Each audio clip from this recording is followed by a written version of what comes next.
Praise the Lord. ഇവർ മാർത്താണ്ഡം അടുത്ത് പൂത്രയിൽ നിന്നാണ് വന്നിരിക്കുന്നത്. കഴിഞ്ഞ വർഷം ഏപ്രിലല്ലേ ധ്യാനം കൂടി? കഴിഞ്ഞ വർഷം ഏപ്രിൽ മാസത്തിൽ ഇവരുടെ ധ്യാനം കൂടിയിരുന്നു. ഈ മകള് 4 തവണ ഗർഭിണിയായിട്ട് അബോർഷനായിപ്പോയി, കുഞ്ഞുങ്ങളെ കിട്ടുന്നില്ലായിരുന്നു.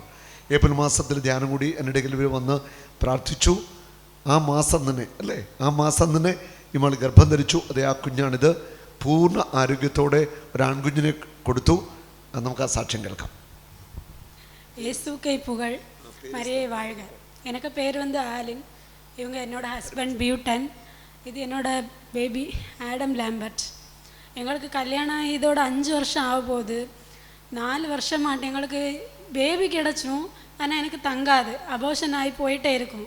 என்ன ரீசன்னு தெரியாது. 4வது வாட்டி கன்சீவ் ஆனப்போ சொன்னாங்க, உனக்கு கிட்னியில் பிரச்சனை இருக்குது, க்ரோனிக் கிட்னி டிசீஸ்ன்னு சொன்னாங்க. இதனால உனக்கு குழந்தை இருந்தால் குழந்தை வளர வளர உனக்கு தான் ஆபத்துன்னு சொல்லி 4வது குழந்தைய அபோஷன் பண்ணாங்க. அதுக்கப்புறம் நான் இங்கே ப்ரேயருக்கு வந்தப்போ பிரதர்கிட்ட இப்படிக்கெல்லாம் சொன்னேன். அப்போ அவங்க மக்கள் இல்லாட்டவங்க எல்லாருக்கும் ப்ளஸ் பண்ணி தனியாக ப்ளஸ் பண்ணார். அதுக்கப்புறம் சொன்னார், குறைய கர்ப்பத்தை எல்லாம் கடவுளை ஆசீர்வதிச்சுதாருன்னு சொல்லி ஒரு மெசேஜ் சொன்னார். அந்த நேரம் எனக்கு ஒரு மாதிரி ஆகிப்போச்சு. அந்த நேரம் எனக்கு தோணுச்சு, எனக்கு கிடைக்கும். அப்போ பிரதர் சொன்னார், ஆண் குழந்தை வேணும்னா அதுக்கு ஒரு புக்கு உண்டு, நான் எழுதியிருக்கேன், அது வேணால் படிங்க. எனக்கு மலையாளம் தெரியாது. இப்போ நான் சொன்னேன், எனக்கு மலையாளம் வாசிக்க தெரியாது, எனக்கு அது ஆண் குழந்தைய வேணும்னு சொல்லி கேட்டேன்.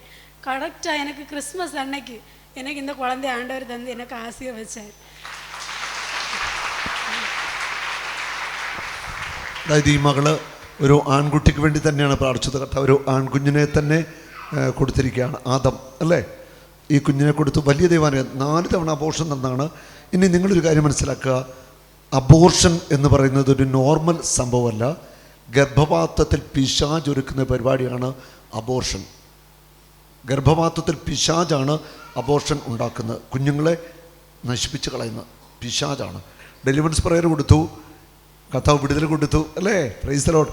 എന്തൊരു സന്തോഷമാണ്. ആഗ്രഹിച്ച് പ്രാർത്ഥിച്ചു പോലെ ആൺകുഞ്ഞിനെ കർത്താവ് കൊടുത്ത് അനുഗ്രഹിച്ചു. Oh Jesus, you are my Lord.